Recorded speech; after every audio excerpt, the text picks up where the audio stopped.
Permiso, por favor, perdón, gracias, te quiero, te amo. 5 palabras que siempre deben estar al usar la lengua. ¿Y la lengua para qué sirve? Nos permite conocer el sabor de las cosas que llegan a nuestra boca. Es un órgano receptor porque es para masticar, para tragar alimentos, para saber si el asado estaba salado o muy condimentado o poco o jugoso. Pero también es un órgano emisor porque sirve para hablar. Así que la lengua que tenemos es un órgano muscular y está sostenida, no sé si se acordaban, por un huesito llamado hioides. Y los principales músculos que forman la lengua son el lingual superior, que levanta la punta, el lingual inferior, que baja la punta de la lengua, y el lingual transverso, para contraerse, para que al doblar la lengua en forma de canaleta.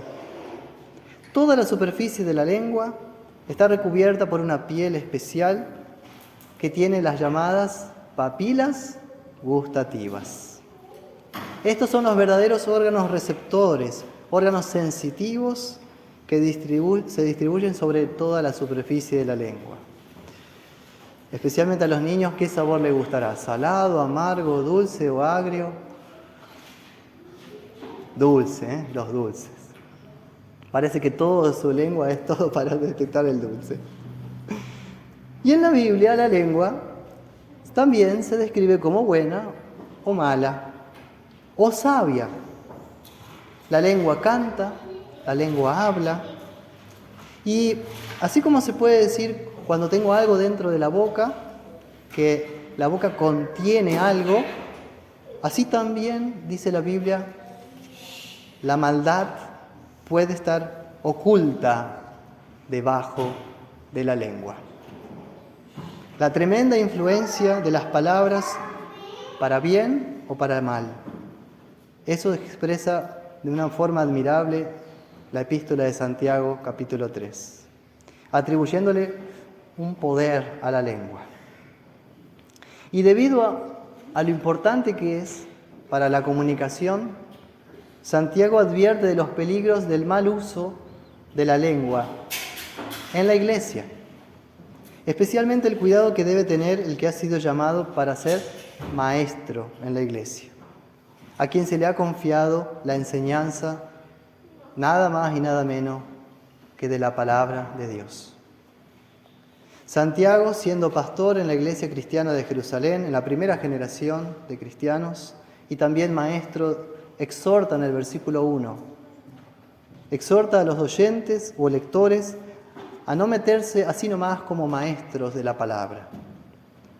Si el uso de la lengua es peligroso ya de por sí, cuánto más para aquel que es maestro y puede hacer daño en la iglesia usando mal su lengua. Dice: hermanos míos, no os hagáis maestros muchos de vosotros, sabiendo que recibiremos mayor condenación, porque todos ofendemos muchas veces.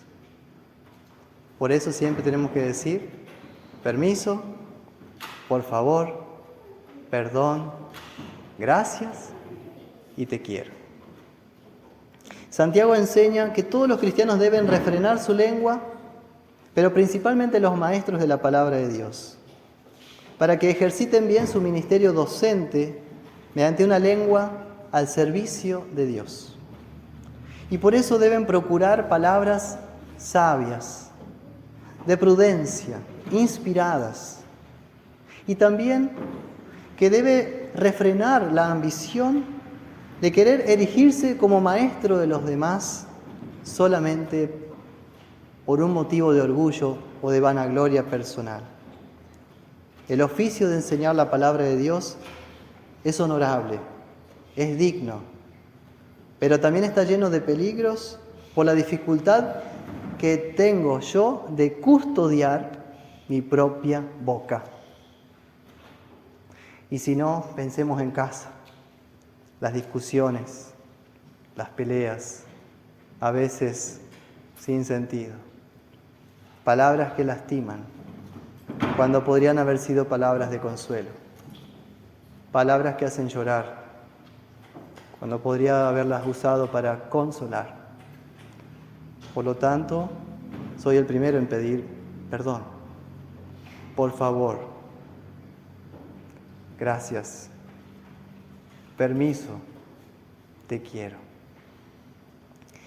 La Iglesia es ricamente bendecida con la palabra de Dios, esta palabra santa, que ha venido desde el cielo y revelada a través de los santos profetas del Antiguo Testamento y los apóstoles y evangelistas del Nuevo Testamento.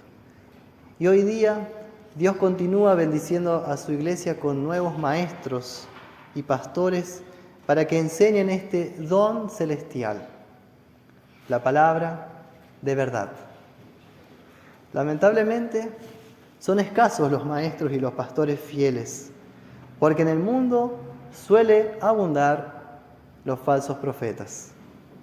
Por eso la prevención de Santiago es importante para nosotros, que la Iglesia debe oír, aprender la palabra, pero también juzgar la doctrina, discernir si lo que se enseña desde los púlpitos en las iglesias es realmente de acuerdo a esta palabra, la Sagrada Escritura.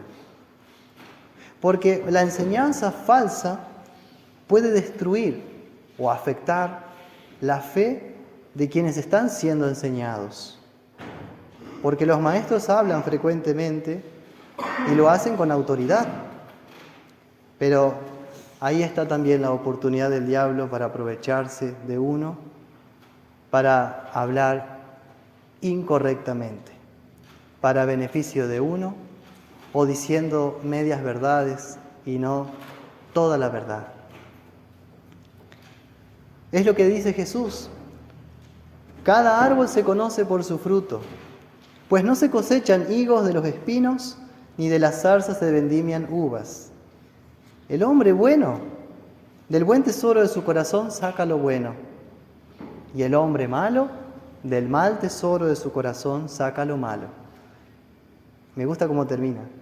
Porque de la abundancia del corazón habla la boca. De la abundancia del corazón habla la boca. La enseñanza de la palabra, de manera saludable en la iglesia, de manera fiel, siempre debe ser un tema de oración entre nosotros, como parte de lo que Jesús enseñó. Padre, santificado sea tu nombre. Y en el Catecismo se explica qué significa esto cuando lo oramos a Dios. ¿Qué significa o cómo se santifica el nombre de Dios? Lo recuerdo. Se santifica el nombre de Dios cuando la palabra divina se enseña con toda claridad y pureza. Y nosotros, como hijos de Dios, vivimos conforme a ella de una manera santa. Ayúdanos a esto, amado Padre Celestial. Mas el que enseña y vive de un modo diferente de lo que enseña la palabra de Dios, dice, profana entre nosotros el nombre de Dios. Líbranos de esto, amado Padre Celestial. Por eso debemos orar siempre para que los pastores de la iglesia y los maestros de la iglesia enseñen con claridad la palabra, dividiéndola correctamente en ley y evangelio.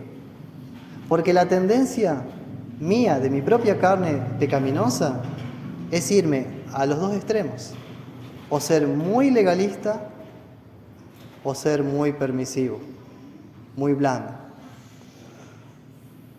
Y eso pasa en casa también. Uno va aprendiendo en la vida cómo distinguir y aplicar las palabras de ley y de evangelio. Por eso ya tengo 3 hijos, para seguir aprendiendo, a ver cómo se aplica la ley y el evangelio en casa. Y esto es muy importante a la hora de enseñar la palabra. Los textos bíblicos de ley, los textos bíblicos de evangelio. Si yo bajara de este púlpito y no dijera nada, absolutamente nada de Cristo, de su beneficio por nosotros, pobres pecadores? Sí, buena retórica, buena pronunciación, buena gramática. Pero ¿qué dijo de nuestro Señor Jesucristo este sermón? ¿Se dan cuenta? No debemos ser engañados. Hoy, lamentablemente, los púlpitos se usan para psicologías humanas, centradas en el hombre, pero se pierde el corazón del mensaje de la revelación de Dios, que la palabra se hizo hombre y que esta palabra murió por nosotros. Y que esta palabra del Señor, en su misericordia, se acercó a nosotros, estos endemoniados, que teníamos la boca muda, que no podíamos confesar su nombre porque el maldito diablo nos había trabado la lengua para que no pudiéramos ni conocer a Dios, ni alabar, ni creer en Él. Y ahí el Espíritu Santo nos trajo el dulce evangelio que habla: Cristo es tuyo, murió por ti, derramó su sangre por ti, Él venció al diablo por ti, y ahora ha destrabado tu lengua para que puedas hablar y confesar su santo nombre, que Él es el Señor. Él es el camino al Padre. Es mentira, es una gran mentira esto de que todas las religiones llevan a Dios. Eso no es verdad. Si yo les dijera esto, ustedes deberían echarme, porque no es esa la verdad de la palabra. La palabra dice que hay un solo mediador entre Dios y los hombres, Jesucristo, hombre, que a su tiempo dio su vida por nosotros. Cuidado con este engaño de Satanás. No todo camino lleva a Dios. Hay un solo camino. Y este camino es su Hijo Jesús. Él dijo: yo soy el camino, la verdad y la vida. Nadie viene al Padre sino por mí. San Juan 14:6. Esto es la verdad. Esto es lo que debemos confesar en un mundo relativista. Que, claro, ¿cómo que solo un camino al Padre? Y sí, porque la palabra que estaba con Dios y era Dios, vino al mundo, nos salvó y ha vuelto al Padre. Y lo estamos esperando que desde el cielo vuelva por segunda vez. Eso debemos enseñar y predicar, el contenido verdadero y auténtico de la fe cristiana. No adulterar la palabra de Dios, ni añadir ni quitar de ella. Por eso el sola Escritura y toda la Escritura. Santiago capítulo 3, entonces, para dar un cierre, nos recuerda que sigamos usando la lengua no como instrumento de malicia, no para la maldad, no para la villanía, sino para la justicia y el bien. Y que aprendamos cada día a poner freno a nuestra boca, así como se pone freno al caballo o el barco se dirige con un pequeño timón. Nuestra vida de santificación cristiana tiene que ver mucho con la lengua, cómo la usamos. Y me preguntarás, ¿cómo debo usar la lengua? Simple. Primero, confiesa tus pecados a Dios y Él te perdonará. Segundo, escucha su palabra, habla de su palabra, da testimonio de su palabra. Y tercero, ora al Padre en el nombre de Cristo. Dale gracias y alabanzas a aquel que te ama. Y en el trato diario, usemos estas 5 palabritas. A ver si se acuerdan. Permiso, por favor, perdón, gracias, te quiero, hijo. Estas palabras hacen grandes cosas. Un miembro pequeño es capaz de grandes cosas. Hagan grandes cosas con la lengua, pero para que sea de crecimiento en su familia, de bendición en su vecindario, en sus amistades, en quienes los escuchan. Oremos siempre para que Dios nos enseñe, antes de hablar, las palabras que Él desea que digamos. Que seamos rápidos para escuchar y lentos para hablar. Que podamos sazonar con sal las palabras en su justa medida para que dé gracia y sabor a los oyentes. La lengua del cristiano es para ser de bendición. Se usará y se servirá de su lengua para hablar lo mejor de todos, para cubrir y disculpar el pecado del prójimo, las faltas, disimulándolas con su honor. Por eso dice en Efesios 4:29, que ninguna palabra corrompida salga de vuestra boca, sino la que sea buena para la necesaria edificación, a fin de dar gracias a los oyentes. Bendecid a los que os maldicen, orad por los que os calumnian. Y una palabra final sobre el chisme. Recuerda lo que dice en Proverbios 26:20. Miren qué lindo. Sin leña se apaga el fuego, y donde no hay chismoso, cesa la contienda. Y también en Proverbios 20:19. El que anda en chismes, descubre el secreto. No te entremetas, pues, con el suelto de lengua. Ten una lengua y un corazón fiel. Que Dios nos ayude. Amén.